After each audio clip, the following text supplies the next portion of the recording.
managers for performance analytics and reporting. I want to welcome you this week.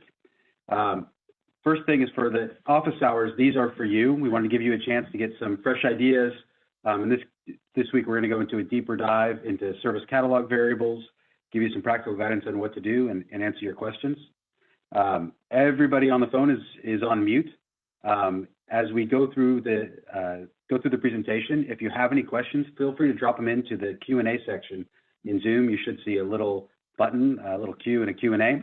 Drop them in there. If we're answering your question, we can unmute you. But by default, everybody on the phone is going to be muted as we do a large number of attendees. Please use the Q&A if you have any questions. We're going to answer first the questions dealing with the topic, service catalog variables for today. But if you have any other questions, we're going to be happy to answer those as well. An important note, this session is being recorded now. It is being recorded. If you're uncomfortable with that or your organization's uncomfortable with that, please disconnect. This session and these sessions will be posted onto our YouTube list as well as into the community. If you've missed any previous sessions, you can go to this link, a bit.ly link, and see all the previous recordings we have, and most of them are on the community as well, along with the decks. Today, we're going to be talking about service catalog variables, and Thomas Davis, one of our other outbound product managers, is going to walk us through a lot of the simple ways you can get around with reporting and PA on service catalog. Kind of a tough topic, so one that's been asked for a lot, so I'm going to turn it over to Thomas. Okay, thanks, Adam. Let me share my screen. Okay, so thank you, everybody, for coming again. Again, my name is Thomas Davis. Like Adam said, today we're going to talk about reporting on catalog variables. It is a subject that we've had a lot of questions, and even in the community about. So, you know, there's a lot of different ways and use cases around what you can do with variables and what people need or companies need. So what we're going to try to do today is kind of just give a quick sort of idea of the different ways that you can actually access the variables and what you can do with them. But like I said, you know, the use cases that are around it, it wouldn't surprise us if every company was potentially different with what they're trying to do with it. So what we'll do is we'll just talk about it. So here are a couple just, you know, very basic use cases potentially that are out there. You know, obviously organizations make decisions around the answers that are being provided with variables. So, you know, maybe a company wants to look at what's actually happening to help with that request process that customers are actually answering. Or even better yet, are they being answered? Are the questions that are actually out there being answered in whatever is needed? And then also, maybe it may help you determine whether or not the questions that are out there, if they are or they are not needed based on the results that you're getting from variable data. So with that, you know, again, reporting on those. So for reports, you can obviously report on service catalog data and the variables that are in them.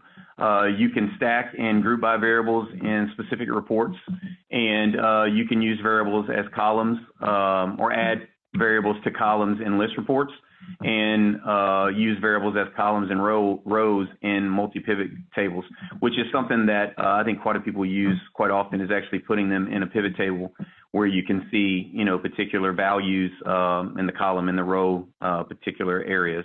So just so you know, before doing any of that, you know, obviously you need to be an IDLE user, report user, report admin, report global for global reports, or report group for group reports. You need to make sure that you have those permissions before you take a deeper dive into it. And then the bigger thing is actually knowing where you actually have to go to report on it. So knowing that the variable information, it needs to start at the task level or the requested item level there first, and then, you know, you're able to actually walk over to them and find the variables. So a side note, so there are some reports out there that can't report on service catalog variables. You know, those being box and trend box, like that. And then single score, calendar control, and map reports don't give you the ability to group by anyway. So it would be difficult to actually to use that there. But again, in list reports, you definitely can use variables and columns. So how do you do it, right? So if you go into reports and you go to view create, here's a couple different ways that you can actually get the variable data out of it. So if you wanted to add it, as a column, you can go to the Configure tab and then go to Choose Columns. And then, in most cases, it's at the very bottom. Scroll all the way down, and then you can select variables. And then you would obviously see this icon here to the side of that, and you can expand it. And then it would bring up a slush bucket with all the catalog variables that were out there, and then you would select one. And you'll see that in the next slide, where you can actually select the different questions that are out there to get their values. So if you were trying to do it, from an additional group by perspective, so again, on the Configure tab, you would select additional group and then select the variables that you want. Like I said, they're generally at the bottom, and then you could add that in as a column, and then you could do, from the slush bucket. And like we were saying earlier, so if you wanted to just, use a pivot table, you just go out there and find in the same slush buckets, the same way you expand the variables and pick the particular variable that you're looking for, and then any of the expected values that you had there. So again, anytime that you're inside of a report and you go down to variables, you will always see this icon here, and you just click on that and it expands a slush bucket for you to pick it. And when you do that, you pick the one that you want, and then you select it, and then any columns, you'll just move across like any standard reporting. And like I said, in this next slide, you can kind of see it. So this is the way that it would look. So if you were wanting to choose columns, you would just select that. And then, like I said, in most cases, it's generally down at the bottom. So you can see variables here, expand it, and then you would have another window that would pop open. And that's where you would actually search for and find your variable. And then in this case, we added service category request. And you can see now that when we bring it back, that there's all of the different questions or variables that have been added to that particular catalog item. So then you just basically grab whichever ones that you want and just move them across like any other report at that point, and you'll see that in the results. And then filtering down that data is essentially the same way as you filter anything else. You basically go to the conditions. Again, it does look a little bit different here, but you'll scroll down to variables, find variables, and click on it, and then you're kind of just going across ways. So what we see here is this exact same thing that we saw before, but for the filter, we're actually seeing it all within the same box. So variables, there's service category request, and then there's those same variables that were there. So you can add any one of them, and for this case, we selected department. So then it would filter on the departments and actually show that data to you. And in this case, I think it's a list report. So, and here you can actually see that. So now we're actually filtering on, development, not department, development for service categories. So then it's only going to bring back any of those results that match up to that. So doing it in a report, this is really the bare bones take to it, is actually finding what you need, going to the variable, walking across, finding the particular variable that you need, and then just showing those results, whether it be in a list report, a bar report, or pivot grid. And then again, you can stack. I'd tread lightly on the stacking. Sometimes, depending on the amount of data that you have, it could get a little slow, but if it's not that much data, then you could definitely stack on it. But I would, if you didn't have to do that, it'd probably be a best practice not to. So outside of reporting, and like I said, that's a very basic sort of look at it. A lot of times that's not enough. And quite often with catalog variables, it's not enough. So the next step, the next phase of what you would do, and this is definitely our recommendation, is to just create a database view. And a lot of times with a database view, it's just the biggest thing is figuring out what to connect to what in your joins. So, just some basic database information here before we move on to actually look at one. So understand that, you need to be able to join tables together. And if you've not done a database view before within the platform, I would definitely recommend you to going to these links here and actually, reading up on how it works. The other thing too is you definitely want to create a database view in a lower instance, in your deb instance, and then promote that up via update sets or however you do it. And you yourself may not even have the permissions to do that. So you may have to take it to a sysadmin or whoever actually does that type of work for you. But the best thing to do is to make sure that you know what you're looking for prior to taking it to whoever's going to create the database view for you. So if you know you need to go from the task level to the catalog variable, then make sure that you have that information to give them. But if you need to start at the requested item level, just make sure you do that. And the bigger thing, and this is even outside of doing the reporting here on variables, is when you're asked for this type of reporting, because it is, especially when you get to the database view level, it's some work that's involved in it. So, find out what exactly the use case is. Make sure that you get as much information as you can about what exactly they're trying to accomplish, and challenge them to make sure that they're doing it for something that's going to potentially have an action. What kind of action can you drive once we get this information for you? So because it takes a little bit more work than just creating a general report, as long as you can have as much information as possible, it'll definitely help you in deciding which direction that you're going to go. So when you get to the point of creating a database, basically, like I said, depending on what level that you need to start, which would always be either the task level or the rhythm level, that's where you want to start when you create your actual database. So you can see here from the order that we have in the image that the very first level of this image started at the task level. So we established that in the view that's where we're going to start, and then we're going to join everything from there. So from there, we obviously join to the requested item, and then you can see over in the where clause that we're basically just going from ctask request item equals the rhythm sysid. So those two would equal one another, and that now ties the rhythm to the actual task.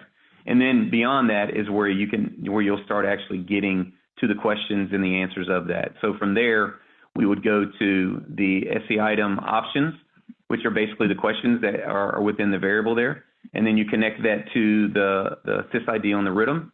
And then from there, the actual item options again, which is your questions and answers. So, and again, it doesn't necessarily always have to go this 4 levels. You could literally go to whatever particular level that you are able to accomplish everything that you need and stop there.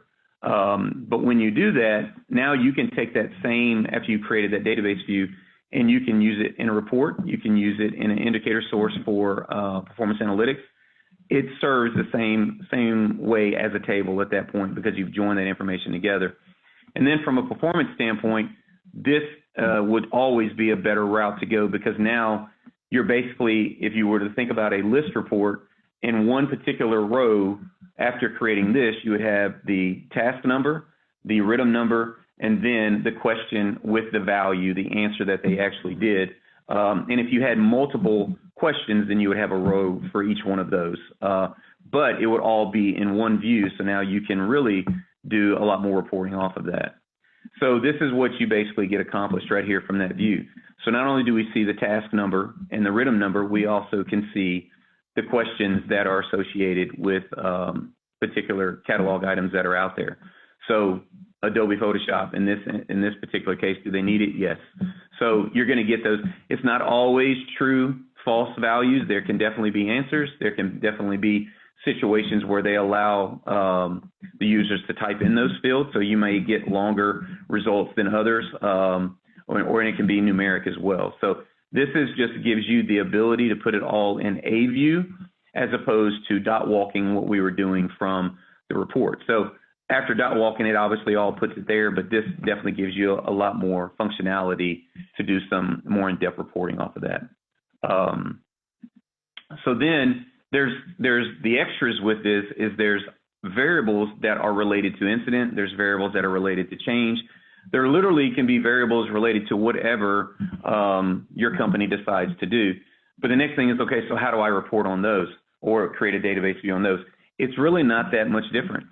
It is basically knowing in the where clauses what you actually want to point to. So in this case, we're looking at the variables and then the question and answers table, I'm saying I want to look at the incident. If it was for change, you would want to look at incident where you're actually seeing the data that's up here. So if you can get to the data and you can tie the two together, then you definitely have the ability to put that information into a view, which is definitely the route that we recommend when you're wanting to report on variables outside of what you can do in reporting. So There's some really good docs that are out there. So I would definitely suggest to everybody to go and search for docs that are out there. And again, if you've never created a database view inside the platform, go and read up on that as well. There are many examples in the community, some from us here at ServiceNow and some from other partners that are out there that actually have some other examples of the way that you can build out views or actually report on variables as well. I know that we have been asked the question in the past of can you generate a breakdown on a variable? And you absolutely can. There is some more documentation that we're actually putting together that'll be coming out soon, where it'll actually show and give that the ability to create breakdowns inside of performance analytics for particular variables if that was a need. And we know it is a need because it has been asked before. So again, we'll have some documentation about that in the near future to put out there, whether it be an article or a blog. And then I know that the idea also is to get some training around catalog variables. So we're working on doing that as well. So I know that's a very high level of what you can, from a basic level of what you can do with variables. But again, I think it really comes down to the use cases that are out there that companies have. So with that, Adam, that actually concludes the demonstration. But I think that, if there's questions, if we definitely have questions around that, and I don't see what's coming up in the Q&A, maybe there's already are some. But if not, I would definitely suggest ask away at this point. Great, thanks, Thomas. So now if anybody has any questions, go ahead and drop them in the Q&A. Again, if there's anything about the service catalog and variables, we'll answer those first. Right now, we don't have any coming in, so we're also happy to answer anything else you have about PA and reporting, dashboarding.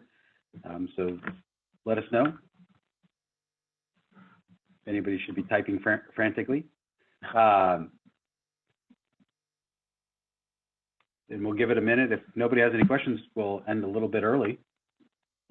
But again, you can feel free to ask away.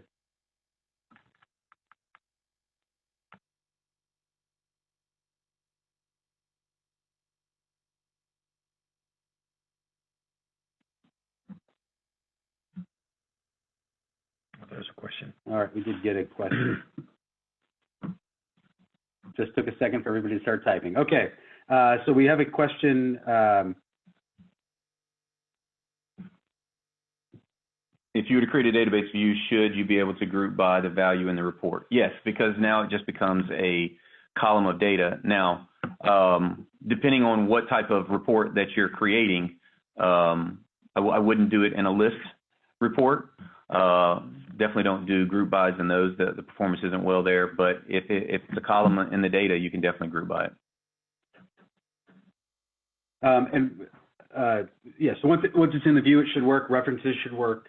The view is just a normal table, which is why it makes it just much easier to manage than the normal catalog dot walking, which is why if I'm going to do something that's robust and I'm going to report on this a lot, I'll go ahead and put the effort in to do a view. It's not a lot of effort, but we certainly don't want to do it if nobody's going to look at it, if it's a one-time analysis.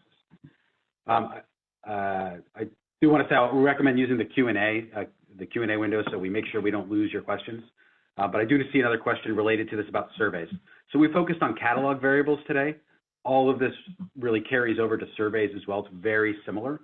Especially using views. When we get into surveys, we generally see a lot more views because we have to join the base record to the question to the answer. The concepts are very similar, but the view is how you're gonna solve that one, and you then can do PA on it.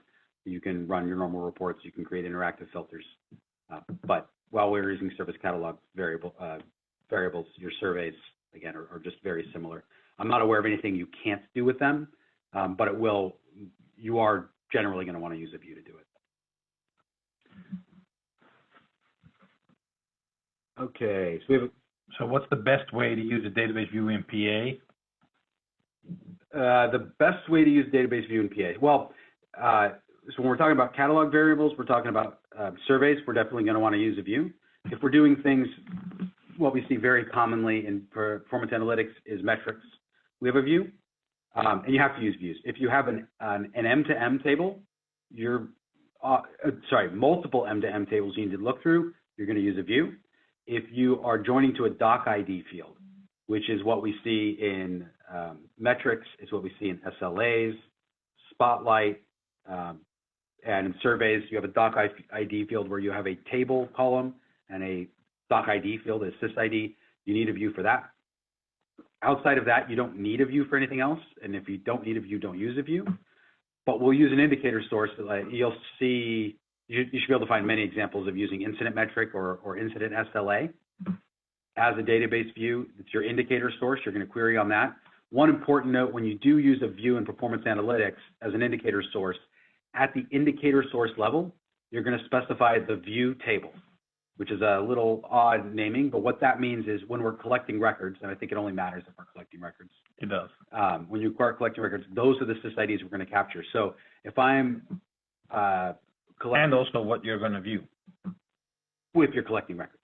Yes, so it will define what fields you get to see in your details for your scorecard or your analytics hub. Yeah. So what happens if I'm using incident SLA? My view table, it can be any table that is in the view, which in this case is going to be incident and task SLA. And I will set the view table to be generally it's going to be incident, but it might be task SLA. It depends what you are looking for.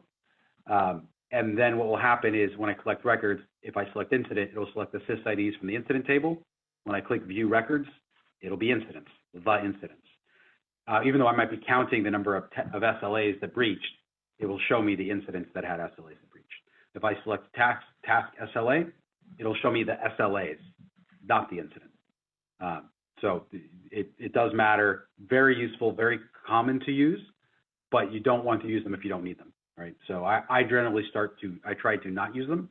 And if I need something like task SLA or incident SLA, then I use incident SLA. So don't fear them, but if you can just dot walk, just dot walk. There is no performance difference between dot walking, but let's say between requested item and request, and doing a view between request and request item.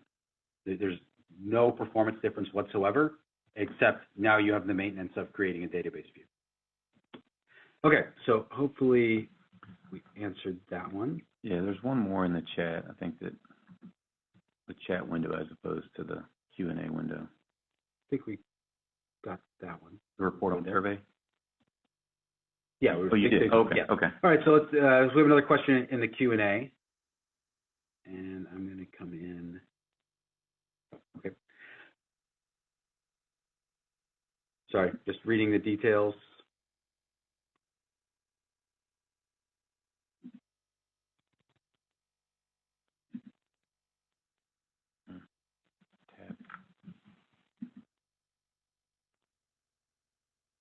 So there is a question about responsive dashboards not respecting control click on their widget icons to edit them. I haven't done this. I would have to take a look at it. I would be fine if you wanted to open up a case. We can take a look and see if there is something that's causing that. I'm just not sure what the expected behavior is, if it should work. Alternatively, this is a great time for my plug about the idea portal. So you've been at the community. I'm hoping all of you have been at the community and saw the office hours. What you want to, if you have something like this, like I'd like it to do this, go up to the top of the community. You'll see the idea portal. Go look up performance analytics and put your request in. Browse what other people are thinking about. And if you like it, vote it up. If there's something in there that you thought of that no one else has, put it in there. Others will get to browse it and vote it up. Our product managers review what's in the idea portal to put it in as enhancements. It also helps us understand how much of an appetite there is for us for something like this. It may not be something big that's been requested a lot of times, but if we see a lot of you looking at it and asking for it, then of course we want to be responsive to your needs. Yeah, and there may be another way where you could get to it, right? Because the ask is to show all the reports belonging to a particular dashboard. So you could obviously go into the dashboard, and then we've added a nice feature on the dashboard where you can actually see all of the items that belong to a dashboard if you launch the dependency assessment.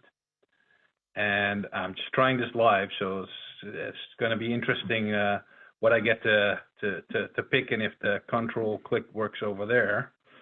Let me just try that. But that actually may give you at least the overview of all of the elements that make up your dashboard.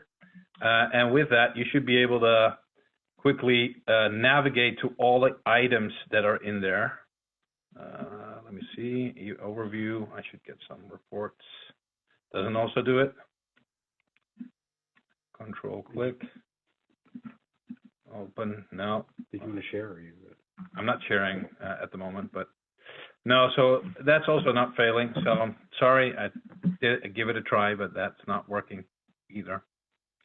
Yeah, it's a good suggestion. We haven't had that many asks to do it that way.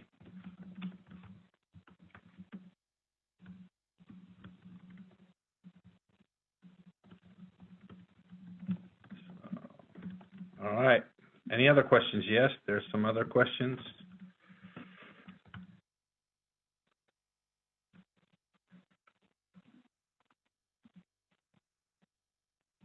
So there's a question which we're happy to talk about.